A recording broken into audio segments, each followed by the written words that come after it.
Hello friends, welcome to your channel catalyst Soni and this is Soni Singh. Friends, आज मैं आप लोग के लिए जो वीडियो लेकर आई हूँ इम्पॉर्टेंट क्वेश्चन है बीएड फर्स्ट ईयर का, क्योंकि कल हम लोगों ने क्लास नहीं लिया था और कल सेकेंड ईयर का क्लास था। तो कल सेकेंड ईयर का जो क्लास था वो हम लोग संडे को करेंगे एंड संडे को मैं थोड़ा सा ज़्यादा क्लास लूँगी सेकेंड ईयर के लिए। तो फ्रेंड्स, मैं बता दूं कि यहाँ पे जो क्लासेस हम लोग लेकर आए हैं बीएड फर्स्ट ईयर का, ये आपका जो है वो चैप्टर जो है जेंडर एंड सोसाइटी है, वहाँ से है। और उसमें कौन कौन से और कैसे इंपॉर्टेंट क्वेश्चंस आते हैं और कौन से क्वेश्चन आपको देखने हैं वो मैं लेकर आई हूँ। तो सर तो फ्रेंड्स, मैं स्टार्ट करूँ ये क्लास। उससे पहले मैं बता दूं, जो लोग हमारे चैनल पे नए हैं वो चैनल को सब्सक्राइब कर लीजिए और बेल आइकन को भी हिट कर दीजिए। चलिए स्टार्ट करते हैं आज का क्लास। सबसे पहले क्वेश्चन कैसा आता है, देखिए क्वेश्चन 3 टाइप्स के मिलेंगे आपको। एक मिलता है वेरी शॉर्ट, मतलब बहुत छोटा लिखने के लिए 2 नंबर के लिए वो। एक आएगा शॉर्ट, एक आता है लॉन्ग। 3 टाइप्स के ही क्वेश्चन आएंगे आपको। तो जो शॉर्ट आएगा, जो वेरी शॉर्ट आएगा, जितने मार्क्स रहेंगे उसके अकॉर्डिंग उसको एक्सप्लेन करना है। अगर 2 नंबर का है तो डेफिनेटली आप 6 से 7 लाइन जो है एक्सप्लेन कर ही दीजिएगा। 4 से 5 भी करेंगे तो हो जाएगा। फिर उसके बाद से अगर वो शॉर्ट है जो कि 4 से 5 नंबर का रहेगा तो उसको कैसे लिखना है। लॉन्ग है जो 10 नंबर का रहता है तो उसको कैसे लिखना है। ये सारी चीज़ें हैं और कैसे कैसे क्वेश्चन है, तो इस पर डिपेंड करता है आपका मार्क्स गेन करना। देखिए क्वेश्चन कैसे आते हैं। सबसे पहले तो लॉन्ग क्वेश्चन को देखते हैं। लॉन्ग क्वेश्चन में है आपका, जाति विशेष के संदर्भ में यौन भूमिका के पृथक्करण से उत्पन्न चुनौतियों के बारे में उदाहरण के द्वारा स्पष्ट कीजिए। मतलब कि ये जाति से रिलेटेड है, तो ये एक फर्स्ट क्वेश्चन हुआ। फिर उसके बाद से आपका किस टाइप का क्वेश्चन आता है, इसको इंग्लिश में मैं बता देती हूँ आपको। Explain the examples about the challenges emerging from the separation of sexual role in special reference to cast.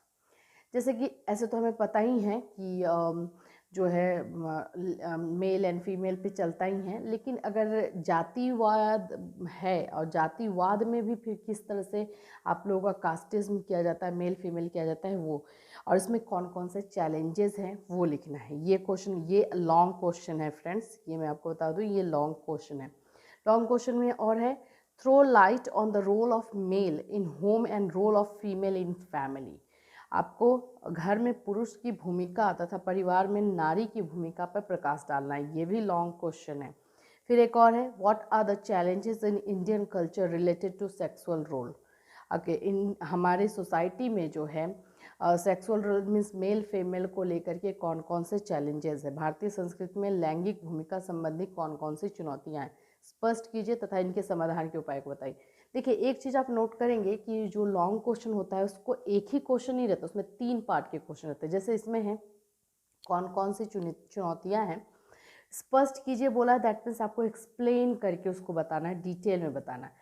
फिर आपको उसको उपाय बताना है। मतलब यहाँ पे 3 क्वेश्चन हो गए, तो 3 क्वेश्चन को डील करेंगे और 10 मार्क्स का है तो हम ट्राई करेंगे कि 3 पेज तो डेफिनेटली लिखे। 3 पेजेस आपको लिखने हैं, 3 से 4 पेज आप इसका आंसर ज़रूर से ज़रूर देंगे, तब आपको अच्छे मार्क्स मिलेंगे। आइए देखते हैं शॉर्ट क्वेश्चंस कौन कौन से होते हैं और कैसे आते हैं। What does the patriarchy main, मतलब पितृसत्तात्मक से क्या तात्पर्य है।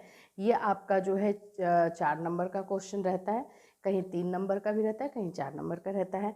फिर इससे आप क्या समझते हैं तात्पर्य है वो लिखना है। तो इसमें आप कम से कम 1 से 1.5 पेज जरूर लिखिएगा, इससे कम बिल्कुल मत लिखिएगा, मैं आपको बार बार बता रही हूँ। नेक्स्ट क्वेश्चन आपका जो है वो है, give suggestion for the improvement of girls education. Girls education को सुधारने के लिए, बालिका शिक्षा के सुधार हेतु सुझाव दीजिए। 4 नंबर का है, आपको पता है 1.5 पेज देना है। पॉइंट में लिखिए, कितने पॉइंट्स लिखते हैं, कम से कम 6 से 7 पॉइंट लिखते हैं, उनको एक्सप्लेन करते जाइए। ईजिली 1.5 पेज हो जाता है। जो पॉइंट वाले आंसर्स होते हैं ना, ईजिली 1.5 से 2 पेज आप उसको ये कर लेंगे, कवर कर लेंगे। फिर उसके बाद है कॉजेज़ ऑफ जेंडर डिस्क्रिमिनेशन। लिंगीय विभेद के कारण बताइए, क्या है, क्यों मेल फीमेल किया जाता है, इसका रीज़न क्या है, ये आपको बताना है। Right short note on sexual abuse. यौन शोषण पर टिप्पणी लिखिए। सेक्सुअल एब्यूज़ जो होता है ये सिर्फ और सिर्फ फीमेल से रिलेटेड नहीं है, यहाँ पे आजकल तो मेल के साथ भी हो रहा है, तो उससे क्या मतलब है आपको वो लिखना है, उस पर शॉर्ट नोट लिखना है। फिर है role of school in removing gender inequality. लिंगीय असमानता को दूर करने में विद्यालय की क्या भूमिका है। ये इतना याद रखिएगा, बीएड में आप जब दे रहे हैं, लिख रहे हैं, तो आपको स्कूल को अगर रिप्रेजेंट कर रहे हैं तो बहुत अच्छे तरीके से करना है।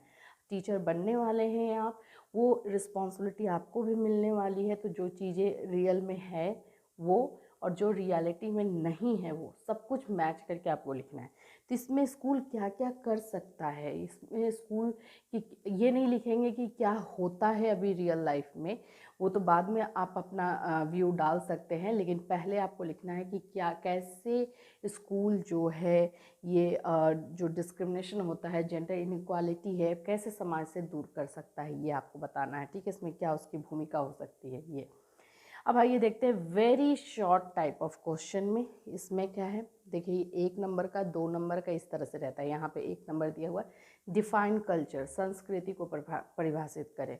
कुछ नहीं, पहले तो आपको संस्कृति, अगर कल्चर आपको पता है कि ये कहाँ से, कौन से शब्द से आया है, लैटिन से है, कौन से है, वो सब करके लिख देंगे अगर पता है तो। नहीं पता है तो भी संस्कृति का मतलब ये होता है, अर्थ ये होता है। उसके बाद अगर किसी साइकोलॉजिस्ट का आपको पता है तो वो उनका नाम लिख करके उसको इन्वर्टेड कॉमा डाल के डाल देंगे। फिर उसके बाद से उसको परिभाषित करेंगे। फिर उसके बाद लास्ट में अपना व्यू ज़रूर डालिएगा। जहाँ भी आप लोग आंसर डालते हैं, आजकल जो एग्ज़ामिनर हैं वो ये सारी चीज़ें चेक करते हैं कि बच्चे ने अपना पॉइंट ऑफ व्यू डाला है या नहीं। तो अपना पॉइंट ऑफ व्यू लास्ट में ज़रूर से ज़रूर डालिएगा। ठीक है, इसमें और क्या है, लिंग के एक नियम लिखे, राइट वन जेंडर लॉ, क्या रूल है, क्या नियम बनाया गया है लिंग के ऊपर, वो आपको बताना है। Right one function of religion, धर्म का एक कार्य बताइए, धर्म का एक कार्य लिखिए। Right one provision for women empowerment, महिला सशक्तिकरण हेतु एक उपाय सुझाइए, उपाय आपका होना चाहिए। ठीक है, फिर है write about positive notion of sexuality among young people, नवयुवकों में लैंगिकता के सकारात्मक विचार के बारे में लिखें।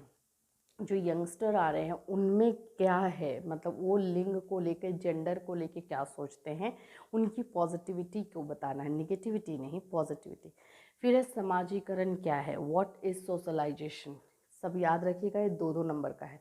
तो आपका आधा पेज काफ़ी होगा, आधा से 1 पेज काफ़ी होगा। 1 पेज बहुत है, मैक्सिमम है, अदरवाइज़ हाफ पेज 5-6 लाइन्स जो है काफ़ी है। ठीक है, तो ये सारे क्वेश्चन आपके हुए। हाँ, जो मैं बोल सकती हूँ कि आपके long, short and very short करके, जो कि आपके आने वाले हैं जेंडर एंड सोसाइटी से। इससे आप ये सारे क्वेश्चंस को एक बार ज़रूर से देख लीजिएगा, ये ओवरऑल आने वाले क्वेश्चंस है। एक और क्वेश्चन है, लिंगीय समानता हेतु एक संवैधानिक प्रावधान लिखे। ये ज़रूर देखिएगा कि जेंडर को लेकर के एक्चुअली में क्या प्रोविजंस बनाए गए हैं। Right one constitutional provision for gender equality, क्या क्या बना है, कैसे मेल फीमेल को एक किया गया है, तो वो सारी रूल्स को ज़रूर देख लीजिएगा। उससे रिलेटेड आप देख रहे हैं क्वेश्चन रहता ही हैं। तो फ्रेंड्स, और भी क्वेश्चंस हैं जो एज अ पीडीएफ आप लोग को टेलीग्राम पे मिल जाएगा, जो मैं अभी आप लोग को नहीं बता रही हूँ या बता नहीं पा रही हूँ, वो सारी चीज़ें आपको टेलीग्राम पे मिल जाएगा, उसको आप ज़रूर कर लीजिएगा। और बाकी रेस्ट ऑफ ये सारे जो हम लोगों ने डिस्कस किया है, कैसे लिखना है, कैसे लिखने से आपको मार्क्स अच्छे मिलेंगे, वो हम लोगों ने कर लिया है। एक यहाँ पे स्टीरियोटाइप का व्हाट इज़ जेंडर करके भी क्वेश्चन आता है। व्हाट इज़ जेंडर, लिंग समानता से क्या समझते हैं, and what do you mean by gender equality, ये सारे नॉर्मल क्वेश्चन हैं जो आते ही आते हैं। फिर एक आपका आ जाता है, explain the detail interface between the home community and school, ये टाइप के क्वेश्चन रहते हैं। तो इस तरह से फ्रेंड्स क्वेश्चंस आते हैं जो कि काफ़ी इम्पॉर्टेंट होते हैं जेंडर एंड सोसाइटी के लिए, जिसको आप अच्छे से कर लेंगे। चलिए, आज के लिए बस इतना ही, ये सारे क्वेश्चन करके रखिएगा। और भी कुछ इंपॉर्टेंट क्वेश्चंस मुझे मिलेंगे तो मैं आपके साथ शेयर ज़रूर करूँगी। टिल देन फ्रेंड्स, अपने कमेंट्स, अपने विचार, अपने व्यू, अपने टॉपिक्स, जिस पे आपको वीडियो चाहिए वो कमेंट करते रहिए। हम ट्राई करेंगे लाने का। एक बचा है हमारा वुड डिस्पैच, जो कि हम लोग नेक्स्ट क्लास में डेफिनेटली करेंगे और उसको हम लोग क्लियर करेंगे। वुड डिस्पैच मैं इसलिए नहीं कर रही हूँ क्योंकि उसको हम वो बोर्ड पे करेंगे। वुड डिस्पैच जो है आपका चार्टर एक्ट से रिलेटेड है, तो हम पूरी हिस्ट्री में जाएंगे, डिटेल में करने वाले हैं, इसीलिए मैं आज नहीं की हूँ। आज आपको इंपॉर्टेंट क्वेश्चन दे, बोर्ड जिस दिन नेक्स्ट क्लास में यूज़ करूँगी उस दिन आपको डिटेल में बता दूँगी। Till then friends, have a nice day.